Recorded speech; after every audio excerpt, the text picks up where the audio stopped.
જય શ્રી કૃષ્ણ મિત્રો, આ વિડીયોમાં સાંભળશું 2026 અધિક માસ પુરુષોત્તમ માસ કે મલ માસ ક્યારથી શરૂ થાય છે। આ મહિનામાં કાંઠાગોરની પૂજાનું મહાત્મ્ય, પૂજન વિધિ, સૌપ્રથમ કોણે કરી હતી કાંઠાગોરની પૂજા, જેની સંપૂર્ણ માહિતી આ વિડીયોમાં સાંભળશું। મિત્રો, આ વર્ષે અધિક માસ જેઠ મહિનામાં આવે છે। આપણા હિન્દુ પંચાંગ અનુસાર તારીખ 17 મે 2026થી શરૂ થઈ તારીખ 15 જૂન 2026 અધિક માસ પૂર્ણ થાય છે।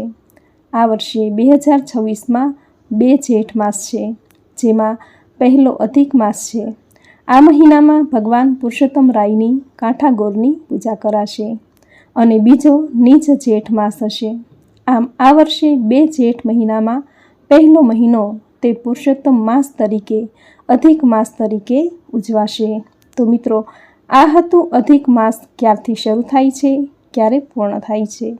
હવે સાંભળશું અધિક માસમાં કરાતી કાંઠાગોરમાની પૂજન વિધિ, કોણે કરી હતી કાંઠાગોરમાની પૂજા અને તેની કથા વાર્તા, જેની સંપૂર્ણ સાચી માહિતી આ વિડીયોમાં સાંભળશું। જો આપને વિડીયો પસંદ આવે તો લાઇક, શેર, કોમેન્ટ કરી, ચેનલ પર નવા છો તો ચેનલ સબસ્ક્રાઈબ કરી બાજુમાં બેલ આઇકન પ્રેસ કરી દેજો।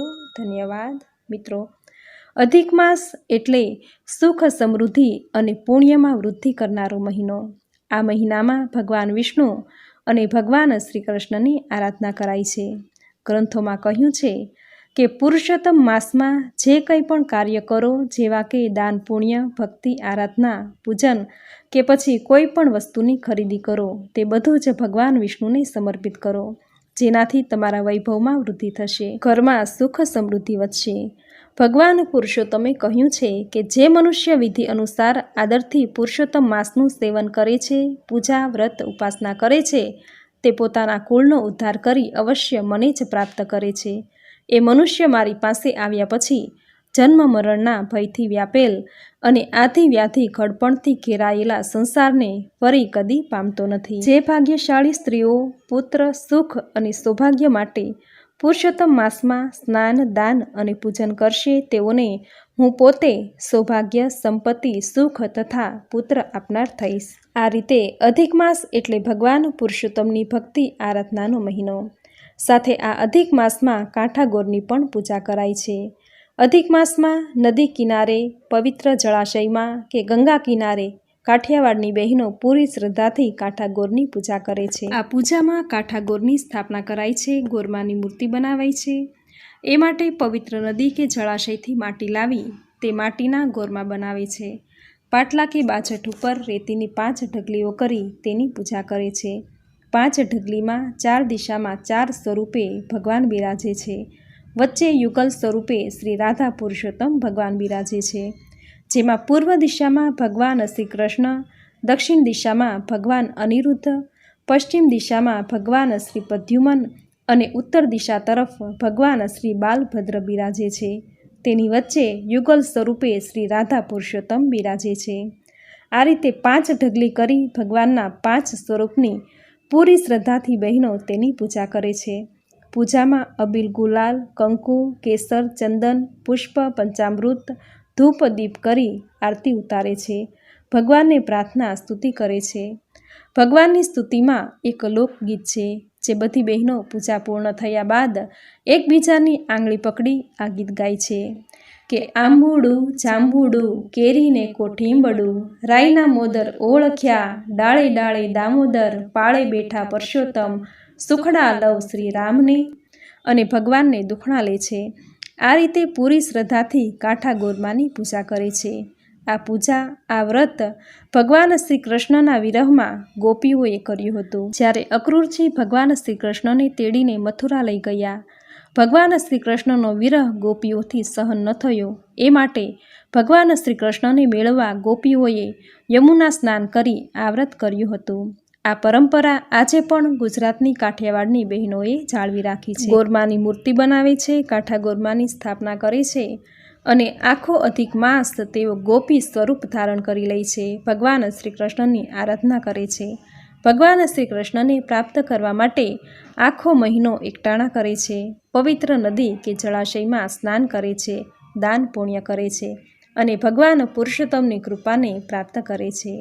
આમ આખો અધિક માસ દરમિયાન જે કોઈ પવિત્ર નદીમાં સ્નાન કરે છે, અધિક માસની પૂજા કરે છે, કાંઠા ગોરમાની પૂજા કરે છે, એકટાણું કરે છે, તેને અનંત ગણું પુણ્ય પ્રાપ્ત થાય છે. તો મિત્રો, આ હતું કાંઠા ગોરમા વ્રતની પૂજન વિધિ, કાંઠા ગોરમા વ્રતનું મહાત્મ્ય તથા કોણે કર્યું હતું કાંઠા ગોરમાનું વ્રત. હવે સાંભળશું કાંઠા ગોરમાની કથા. બોલો ભગવાન પુરુષોત્તમ રાયની જય. એક ગામમાં ડોશી રહે. ડોશીમાને 2 દીકરા છે. 2 દીકરાની વહુઓ છે. રાજી ખુશીથી ડોશીએ પોતાના 2 દીકરાને જુદા ઘર આપ્યા. ડોશીમાં એકલા પોતાના જૂના ઘરમાં રહે છે, વાર વર્તોલા કરે છે અને આખો દિવસ પ્રભુ ભજન કીર્તન કરે છે. જ્યારે વાર તહેવાર આવે ત્યારે ગામની સ્ત્રીઓ વ્રત રાખે તેને કથા વાર્તા સંભળાવે છે. આમ રૂડો પુરુષોત્તમ માસ આવ્યો છે. ગામ આખાની સ્ત્રીઓએ વ્રત લીધું છે. સવારે વહેલા ઉઠી નદીએ નાહવા જાય. નદી કાંઠે કાંઠા ગોરમાની નાનકડી દેરી બનાવે. કાંઠા ગોરમાની મૂર્તિ પધરાવે.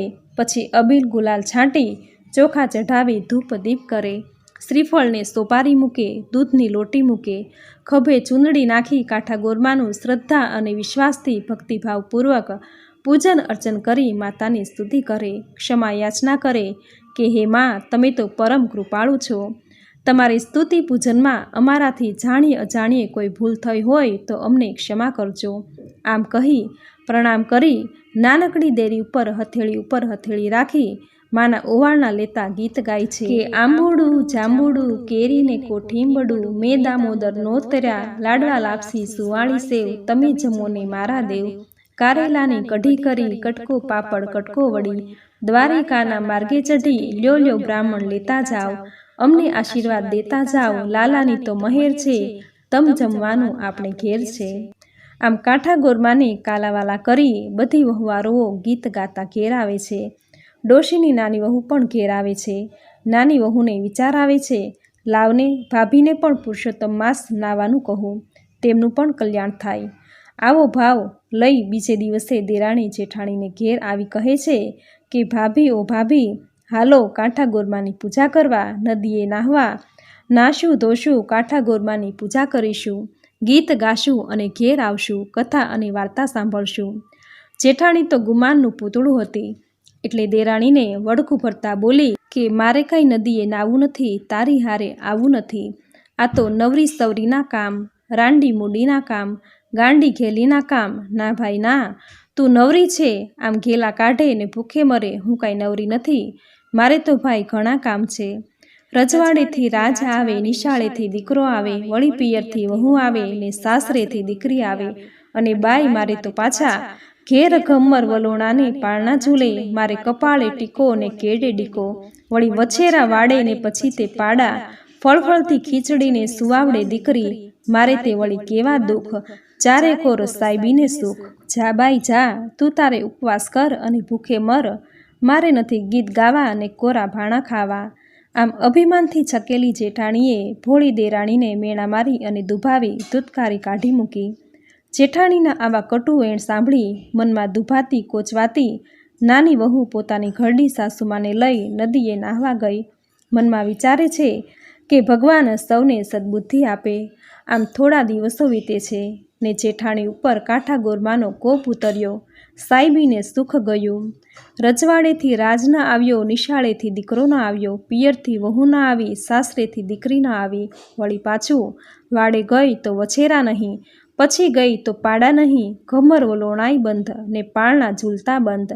જ્યાં જઈ જુએ તો દુઃખના દુઃખ દેખાય ચારે કોર, ભૂખને ભૂખ. આમ અચાનક આવો કાળો કેર થયેલો જોઈ જેઠાણી કલ્પાંત કરવા લાગી. અરે રે, મેં મુએ અભિમાનમાં કેવું બોલી નાખ્યું. મનમાં ઘણો પસ્તાવો થયો. રોતી કકળતી દેરાણી પાસે ગઈ. સાસુમાં બેઠા છે, એમને બધી વાત કરી છે. સાસુ કહે કે બાઈ, તારા ઉપર કાંઠા ગોરમાના કોપ ઉતર્યા છે, નહીંતર આવું બને નહીં. માટે હે મોટી વહુ, તું કાંઠા ગોરમાનું વ્રત કર. ગોરમા ખૂબ જ દયાળુ છે, તારા ઉપર કૃપા કરશે, તારું ઘર અભરે ભરશે ને સૌ સારાવાના થશે. આવતીકાલથી 5 પડોશીને ભેગા કરજે, ગાતી ગાતી નદીએ જજે, છાબડે ફૂલ લેજે, ડાબલે કંકુ લેજે, ધૂપને દીપ લેજે, શ્રીફળને સોપારી લેજે, દૂધના કળશને કંકાવટી લેજે, ખંભે ચૂંદડી નાખજે, નદીએ નાહજે ને ગોરમાની પૂજા કરજે, સ્તુતિ કરજે ને કાલાવાલા કરી કરગરી પડજે. જા વહુ, કાંઠા ગોરમાં તારું કલ્યાણ કરશે. કહે છે ને કે વારિયા ન માને પણ હારિયા તરત માને. સાસુમાની શીખને માથે ચઢાવી મોટી વહુ બીજા દિવસે સવારે કહ્યા પ્રમાણે ગીત ગાતી નદીએ ગઈ. નાહી સ્વચ્છ થઈ ગોરમાની પૂજા કરવા ગઈ. પણ બધાએ પૂજા કરી ત્યારે ગોરમાં સવળા હતા ને જેવી મોટી વહુ પૂજા કરવા બેઠી કે ગોરમાં અવળા થઈ ગયા. આ જોઈ મોટી વહુ રડવા લાગી. ગોરમાને કરગરી પડી કે માં, તું તો દયાની દેવી છો. છોરું કો છોરું થાય, માવતર કમાવતર ન થાય. હે માં, મારી ભૂલ મને સમજાય છે. મેં અભિમાનથી છકી તારું અપમાન કર્યું છે. મને ક્ષમા કરો. હે માં, મને ક્ષમા કરો. ગોરમાને દયા આવી ગઈ. અવળા થઈને બેઠા ને સવળા થઈ ગયા. મોટી વહુએ શ્રદ્ધા અને ભક્તિભાવથી કાંઠા ગોરમાની પૂજા કરી અને જય બોલાવી.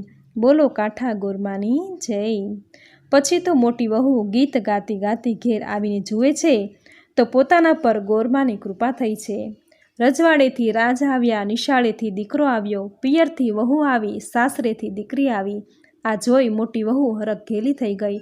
પાછળ પછી તે ગઈ અને જોયું તો વછેરો વાડે આવ્યો, પછી તે પાડો આવ્યો. પહેલાં હતું જેમ, થયું એમનું એમ. આમ સૌ સારાવાના થઈ ગયા. પોતાનું ઘર ભર્યું ભાદર્યું થયેલું જોઈ મોટી વહુ કાંઠા ગોરમાને મનોમન પ્રણામ કરી સંકલ્પ કર્યો કે હવેથી આવતા દરેક પુરુષોત્તમ મહિનામાં હું વ્રત ઉપવાસ કરીશ. હે કાંઠા ગોરમા, જેમ તમે દેરાણી જેઠાણીને ફળ્યા એવા સૌને ફળજો.